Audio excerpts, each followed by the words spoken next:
साल 2026 की शुरुआत थी। उत्तर प्रदेश के एक छोटे से कस्बे देवपुर में रहने वाला आरव एक साधारण लड़का था। न वो बहुत धार्मिक था, न ज्योतिष में खास विश्वास करता था। उसका मानना था कि मेहनत ही सब कुछ है, किस्मत जैसी कोई चीज नहीं होती। लेकिन 16 फरवरी की रात उसकी जिंदगी बदलने वाली थी। उस रात कस्बे में एक वृद्ध संत आए थे, स्वामी प्रणवानंद। लोगों की भीड़ लगी हुई थी क्योंकि अगले दिन एक बड़ा सूर्य ग्रहण आने वाला था। गांव के लोग डर और उत्सुकता दोनों से भरे थे। आरव भी मजाक उड़ाने के इरादे से वहां पहुंच गया।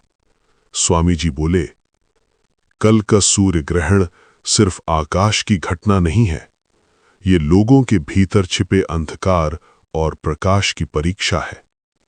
भीड़ में सन्नाटा छा गया। स्वामी जी ने आगे कहा, अगले 15 दिन कुछ लोगों के लिए वरदान बनेंगे और कुछ के लिए चेतावनी।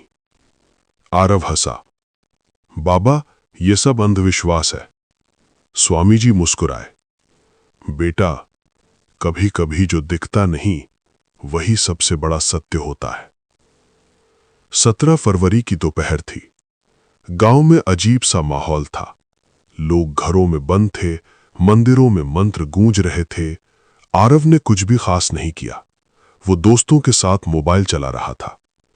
लेकिन उसी शाम से अजीब घटनाएं शुरू हो गईं। पहले उसकी नौकरी का इंटरव्यू अचानक कैंसिल हो गया, फिर उसका सबसे करीबी दोस्त उससे नाराज हो गया। घर में भी छोटी छोटी बातों पर झगड़े होने लगे। आरव परेशान हो गया। उसे स्वामी जी की बात याद आई, ग्रहण तुम्हारे भीतर की परीक्षा लेगा। ग्रहण के 3 दिन बाद आरव को एक सपना आया। वो खुद को एक अंधेरी जगह में खड़ा देखता है। चारों तरफ धुंध और दूर एक हल्की रोशनी। रोशनी से एक आवाज आई, तुम भाग रहे हो अपने डर से, अपने गुस्से से, अपने अहंकार से। आरव अचानक जाग गया। दिल तेज धड़क रहा था। सुबह उसने तय किया वो स्वामी जी से मिलने जाएगा। स्वामी प्रणवानंद नदी किनारे बैठे थे। आरव बोला, मेरे साथ सब गलत क्यों हो रहा है? स्वामी जी बोले, ग्रहण बाहर नहीं अंदर लगा है। आरव चौंक गया। स्वामी जी ने कहा, इन 15 दिनों में 3 चीजों की परीक्षा होगी, धैर्य, कर्म और विश्वास। उन्होंने उसे 3 नियम दिए। पहला, हर सुबह सूरज को नमस्कार करो। दूसरा, किसी एक जरूरतमंद की मदद करो। तीसरा, अपने गुस्से पर नियंत्रण रखो। अगले दिन आरव ने पहली बार सूर्योदय देखा। उसे अजीब सी शांति महसूस हुई। उसने एक बुजुर्ग को सड़क पार कराने में मदद की। घर में झगड़े होने पर चुप रहना सीखा। धीरे धीरे उसके भीतर बदलाव आने लगा। 3 मार्च का चंद्र ग्रहण करीब आ रहा था। गांव में फिर से चर्चा तेज हो गई। लेकिन इस बार आरव डरा हुआ नहीं था, वो शांत था। उस रात उसे फिर सपना आया। इस बार वही अंधेरी जगह रोशनी से भर गई थी। आवाज आई, जिसने खुद को जीत लिया उस पर कोई ग्रहण असर नहीं करता। चंद्र ग्रहण की रात गांव में भारी बारिश हुई। लोगों को डर लगा, लेकिन आरव ने पहली बार लोगों को संभाला। वो घर घर गया, सबको हिम्मत दी। ग्रहण खत्म होते ही एक चमत्कार हुआ। जिस कंपनी में उसका इंटरव्यू हुआ था, वहीं से अचानक कॉल आया। उसे नौकरी मिल गई। घर में शांति लौट आई। दोस्त भी वापस आ गया। आरव समझ चुका था, ग्रहण डर नहीं, एक मौका था। ग्रहण आकाश में जरूर लगता है, लेकिन उसका असली असर हमारे मन में होता है। जो डर जाता है वो टूट जाता है, जो समझ जाता है वो बदल जाता है, और जो बदल जाता है उसकी किस्मत खुद बदल जाती है। चंद्र ग्रहण के बाद देवपुर गांव की हवा बदल चुकी थी। लोगों के चेहरे पर पहले जैसा डर नहीं था, लेकिन एक अजीब सी जिज्ञासा जरूर थी। सबसे ज्यादा बदलाव अगर किसी में आया था तो वो था आरव। पहले जो लड़का ग्रहण और आध्यात्मिक बातों का मजाक उड़ाता था, अब वही हर सुबह सूरज को नमस्कार करता था। लेकिन उसे नहीं पता था, असल परीक्षा अभी शुरू होने वाली थी। चंद्र ग्रहण के 3 दिन बाद आरव की नई नौकरी शुरू हुई। शहर की बड़ी कंपनी, बड़ा ऑफिस, नई जिम्मेदारियां। पहले ही दिन उसके बॉस ने कहा, तुम्हारे अंदर लीडरशिप है, लेकिन तुम्हारा गुस्सा तुम्हें नुकसान पहुंचा सकता है। आरव मुस्कुरा दिया। उसे स्वामी प्रणवानंद की बात याद आई, असली ग्रहण मन पर लगता है। उसी रात उसे एक अजीब मैसेज मिला। नंबर अनजान था। मैसेज में लिखा था, अगले 11 दिन तुम्हारे जीवन की दिशा तय करेंगे। आरव घबरा गया। अगले कुछ दिनों में सब कुछ अजीब होने लगा।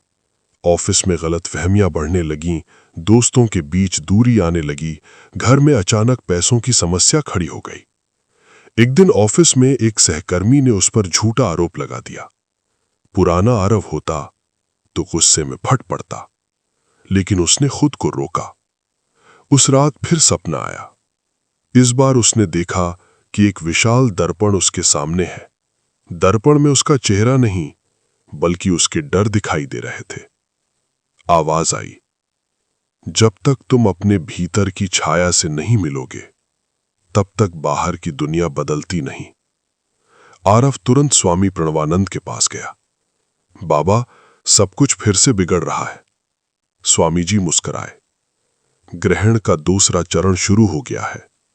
उन्होंने कहा, पहले चरण में तुमने अपने व्यवहार को बदला, अब तुम्हें अपनी सोच बदलनी होगी। उन्होंने उसे 3 नई साधनाएं दी। पहला, हर सुबह 10 मिनट मौन ध्यान। दूसरा, किसी से भी कटु शब्द ना बोलना। तीसरा, हर रात अपने दिन की गलतियों को लिखना। 1 हफ्ते बाद ऑफिस में बड़ा प्रोजेक्ट आया। टीम लीडर बनने का मौका आरव को मिला, लेकिन उसकी टीम में वही व्यक्ति था जिसने उस पर आरोप लगाया था। टीम के कई लोग आरव को भड़काने लगे, उसे सबक सिखाओ। आरव के भीतर गुस्सा उबल रहा था। उसी रात उसने डायरी खोली और लिखा, आज अगर मैंने बदला लिया तो मैं वही बन जाऊंगा जिससे मैं डरता हूं। अगले दिन उसने उस सहकर्मी की मदद की। सब लोग हैरान रह गए। 15 दिन पूरे होने से ठीक पहले आरव के पिता बीमार पड़ गए। घर में चिंता का माहौल बन गया। पैसे की कमी, काम का दबाव, मानसिक तनाव।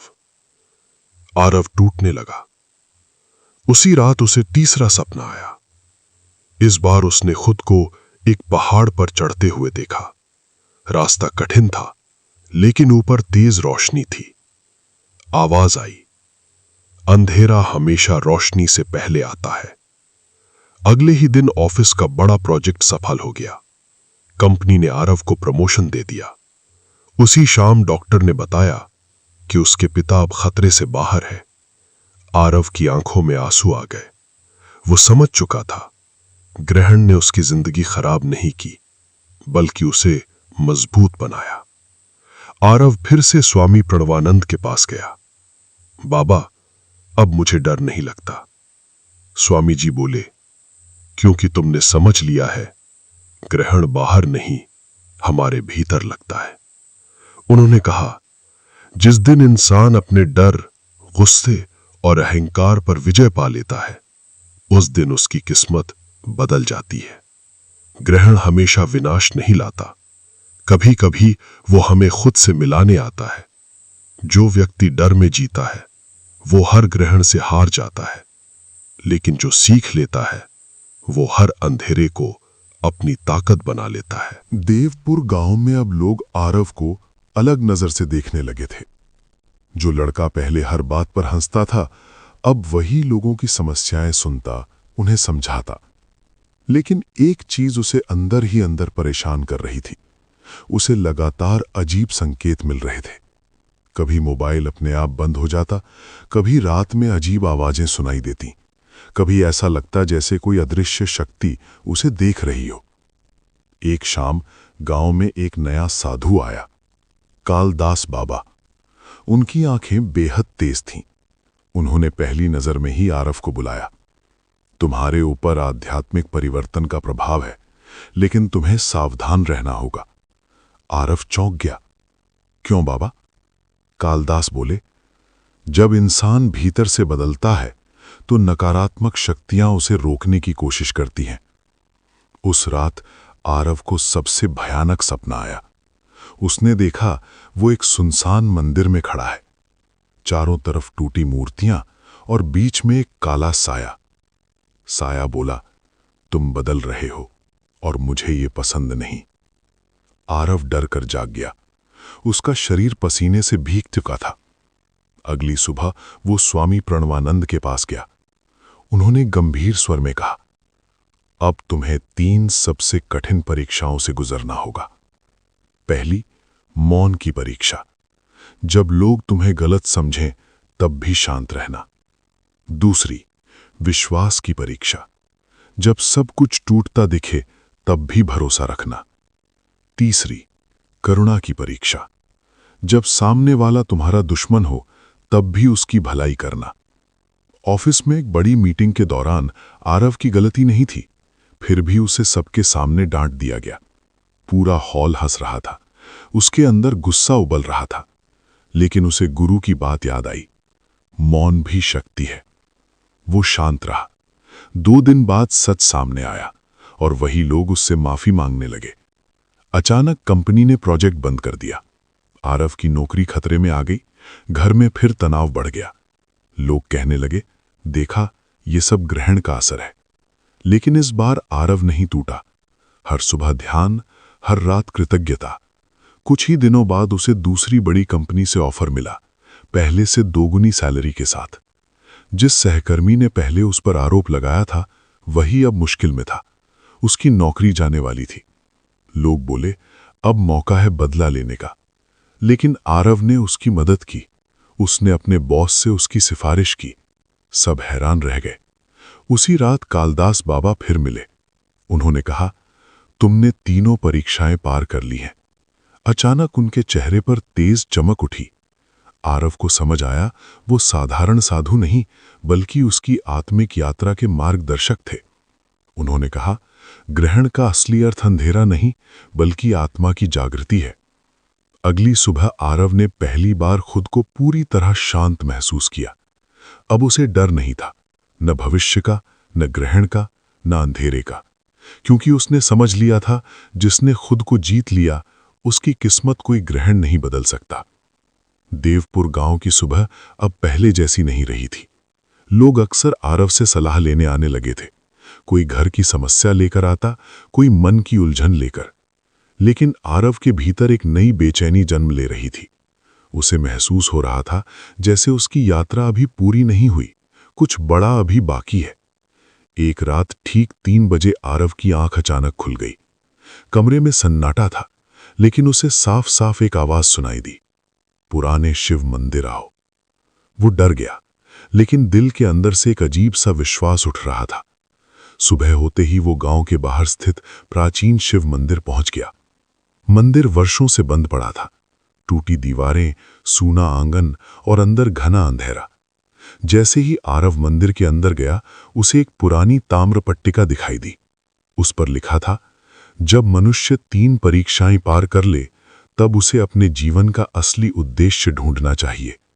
आरव का दिल जोर से धड़कने लगा। तभी पीछे से आवाज आई, अब समय आ गया है। वो मुड़ा। स्वामी प्रणवानंद और कालदास बाबा दोनों खड़े थे। स्वामी जी बोले, तुम सोचते थे कि ये यात्रा ग्रहण से शुरू हुई, लेकिन असल में ये तुम्हारी आत्मा की पुकार थी। कालदास बाबा बोले, हर व्यक्ति को जीवन में एक समय ऐसा मिलता है जब उसे तय करना होता है वो सिर्फ अपने लिए जिएगा या दूसरों के लिए भी। आरव चुप हो गया। उसी दिन शहर की बड़ी कंपनी से कॉल आया।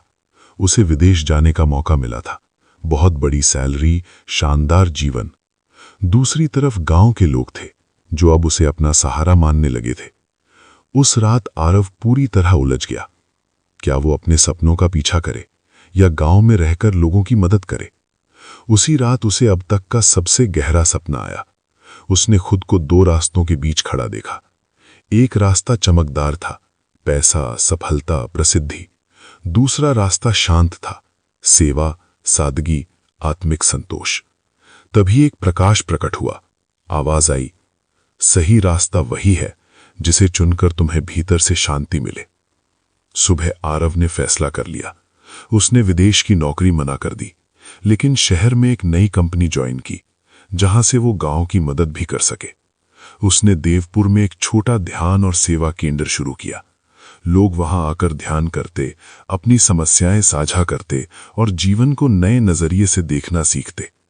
एक दिन आरव को वही ताम्र पट्टिका फिर मिली। इस बार उस पर एक नई पंक्ति उभर आई थी, जिसने दूसरों का अंधेरा दूर किया, उसका जीवन स्वयं प्रकाश बन जाता है। आरव मुस्कुरा दिया। अब उसे समझ आ गया था, ग्रहण ने उसकी जिंदगी नहीं बदली, बल्कि उसे उसका असली उद्देश्य दिखाया। जीवन में सबसे बड़ा ग्रहण तब लगता है जब हम सिर्फ अपने बारे में सोचते हैं, और सबसे बड़ी रोशनी तब आती है जब हम दूसरों के लिए जीना सीख लेते हैं। देवपुर का ध्यान और सेवा केंद्र अब लोगों के लिए उम्मीद की जगह बन चुका था। हर सुबह वहां मंत्रों की ध्वनि गूंजती, लोग ध्यान करते और मन की उलझनें हल्की हो जाती। लेकिन जहां प्रकाश बढ़ता है, वहीं अंधेरा भी अपनी पूरी ताकत से लौटने की कोशिश करता है। और यही होने वाला था। एक रात ध्यान केंद्र की दीपक अपने आप बुझ गई। दरवाजे अपने आप खुलने लगे। कुछ लोगों ने कहा, यह जगह ठीक नहीं है, यहां नकारात्मक ऊर्जा है। गांव में डर फैलने लगा। आरव समझ नहीं पा रहा था, आखिर अचानक ऐसा क्यों हो रहा है। उसी रात उसे एक पुरानी डायरी मिली, जो मंदिर के कोने में छुपी हुई थी। डायरी में लिखा था, जब कोई व्यक्ति दूसरों के जीवन में प्रकाश लाने की कोशिश करेगा, तो उसके सामने सबसे बड़ा अंधेरा आएगा। ये उसकी अंतिम परीक्षा होगी। आरव का दिल धड़कने लगा। उसे महसूस हुआ, अब तक की सारी चुनौतियां तो बस शुरुआत थीं। कुछ दिनों बाद ध्यान केंद्र में एक व्यक्ति आया। नाम था विक्रम। वो हमेशा गुस्से में रहता, लोगों को भड़काता और आरव के खिलाफ बातें फैलाता। धीरे धीरे गांव के कुछ लोग भी उसके साथ हो गए। एक दिन तो हाल ये हुआ कि लोगों ने केंद्र बंद करने की मांग कर दी। आरव टूट गया। उसने सोचा, क्या सच में मैं गलत कर रहा हूं? वो स्वामी प्राणवानंद के पास गया। स्वामी जी बोले, याद रखो, असली शक्ति जीतने में नहीं, समझने में होती है।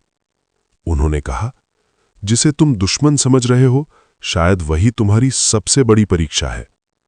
आरव ने विक्रम से अकेले में बात करने का फैसला किया। पहले तो विक्रम चिल्लाया, गुस्सा किया, लेकिन धीरे धीरे उसकी आंखों में आंसू आ गए। विक्रम बोला, मेरी जिंदगी में कोई नहीं है, मैं हमेशा अकेला रहा और तुम्हें देखकर मुझे जलन होती थी। आरव ने पहली बार उसके दर्द को महसूस किया। उसने विक्रम को गले लगा लिया। अगले दिन विक्रम खुद लोगों के सामने आया और बोला, मैं गलत था, इस केंद्र ने मेरी जिंदगी बदल दी।